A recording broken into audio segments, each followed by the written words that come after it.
Hello friends, અમારી YouTube ચેનલમાં આપનું હાર્દિક સ્વાગત છે. મિત્રો, આજે આપણે પ્રાથમિક અને માધ્યમિક શિષ્યવૃત્તિ પરીક્ષાની જે હોલ ટિકિટ હાલ બહાર પડી છે તે કઈ રીતે ડાઉનલોડ કરવી તેના વિશે આપણે આજે આ વિડીયોમાં સ્ટેપ બાય સ્ટેપ જોવાના છીએ. તો આપ અમારી ચેનલમાં જો નવા હોય તો અમારી ચેનલને સબસ્ક્રાઈબ કરી, લાઇક કરી, શેર કરવાનું ભૂલશો નહીં. તો ચાલો કઈ રીતે હોલ ટિકિટ ડાઉનલોડ કરવી તેની સંપૂર્ણ પ્રોસેસ જોઈએ. સૌપ્રથમ તમારે એક મોબાઈલ અથવા તો પીસીની અંદર એક બ્રાઉઝર ઓપન કરી લેવાનું રહેશે અને એક એક્સેલની અંદર દરેક બાળકની માહિતી તમારે રાખવાની રહેશે.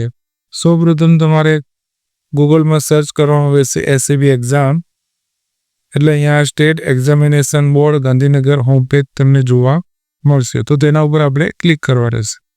ક્લિક કરશું એટલે આ રીતે ઇન્ટરફેસ તમને ઓફિશિયલી જે SEBExam.org-ની જે ઓફિશિયલી જે વેબસાઇટ છે એ તમને જોવા મળશે.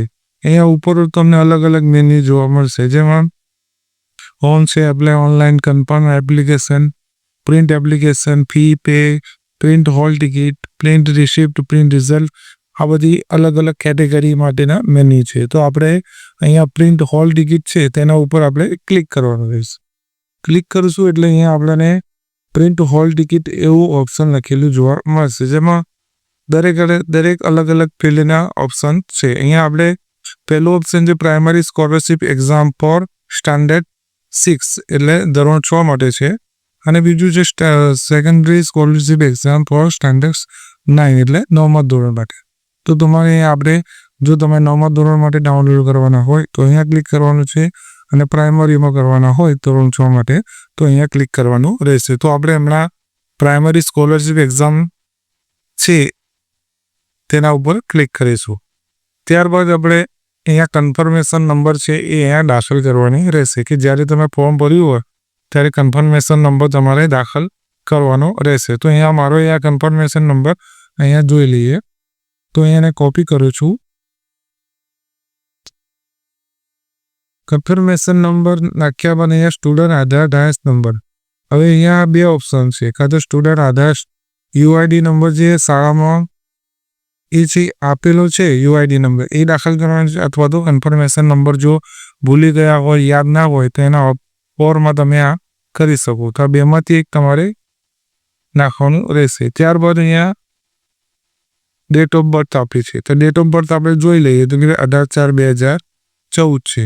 તો અહીંયા આપણે દાખલ કરી લઈએ 18/4/2014. દાખલ કર્યા બાદ અહીંયા લખ્યું છે કે તમારી હોલ ટિકિટ મેળવવા માટે તમારું કન્ફર્મેશન અને જન્મ તારીખ એન્ટર કરો, અથવા તમારો કન્ફર્મેશન અને આધાર નંબર એન્ટર કરો, પછી સબમિટ કરો. તો અહીંયા આપણે બે વસ્તુ અહીંયા નાખી છે, ગમે તે બે વસ્તુ ફરજિયાત જોઈશે.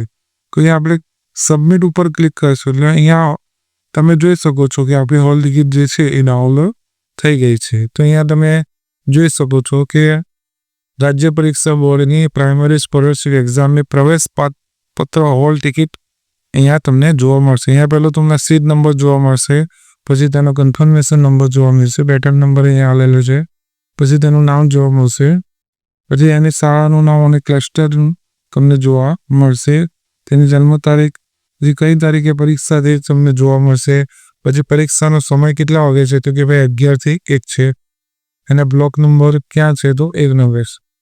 ત્યારબાદ અહીંયા વિદ્યાર્થીના શાળાના આચાર્યના સહી સિક્કા આપણે અહીંયા કરવાના છે. અહીંયા આપણે ઇન્સ્ટ્રક્શન ઓફ ધ કેન્ડિડેટની માહિતી મેળવી લઈએ, જેમાં વિદ્યાર્થીએ પરીક્ષાના સમય કરતાં 30 મિનિટ પહેલાં પરીક્ષા કેન્દ્ર પર પહોંચવું અને પરીક્ષા કેન્દ્રમાં પોતાનો રોલ નંબર પર સ્થાન મેળવી લે. બીજું છે વિદ્યાર્થીને પોતાની પાસે મોબાઈલ ફોન અથવા તો કેલ્ક્યુલેટર, ગાણિતિક ટેબલ કે અન્ય વીજાણુ યંત્રો કે બિનઅધિકૃત સાહિત્ય પરીક્ષા ખંડમાં લાવવું નહીં એવું છે. પછી તમામ પ્રશ્નો વૈકલ્પિક પ્રકારના છે. દરેક પ્રશ્ન માટે 4 વિકલ્પ આપેલા હશે, જે પૈકી વિદ્યાર્થીએ સાચો વિકલ્પ પસંદ કરી OMR શીટમાં જવાબ આપવાનો રહેશે. ત્યારબાદ જવાબ આપવા માટે બ્લુ અથવા કાળી પેનનો તમે ઉપયોગ કરી શકશો. અહીંયા જુઓ તો પ્રશ્નપત્ર અને OMR પર આપેલ સૂચનાઓ કાળજીપૂર્વક આપણે અભ્યાસ કરવાનો રહેશે. પ્રવેશપત્ર હોલ ટિકિટનો વિદ્યાર્થીની સહી, પછી વિદ્યાર્થીનો અહીંયા ફોટો, ચોંટાડી ફોટા પર આચાર્યને સહી સિક્કો પણ કરાવવાનો રહેશે.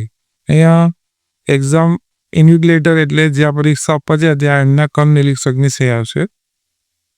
અને અહીંયા signature of candidate of the examination centre, તો એટલે જે ઉમેદવાર છે, બાળક છે, વિદ્યાર્થી એની સહી અહીંયા આવશે. અને અહીંયા ઉપર તમે અહીંયા જોવો છો કે ખોટાનું એક ખાનું આપેલું છે, ત્યાં ફોટો ચોંટાડવાનો રહેશે અને આચાર્યનો સહી સિક્કો ખોટા ઉપર કરવાનો રહેશે. અને એક સહી સિક્કો અહીંયા તમારે કાં વિદ્યાર્થીના શાળાના આચાર્યના સહી સિક્કા અહીંયા પણ કરવાના રહેશે. એટલે બે બાજુ સહી સિક્કા કરવાના રહેશે. તો આ રીતે તમે હોલ ટિકિટ વિદ્યાર્થીઓને ડાઉનલોડ કરી શકશો. વિડીયો ગમ્યો હોય તો લાઈક કરી શેર કરવાનું ભૂલશો નહીં. આભાર. Thank you.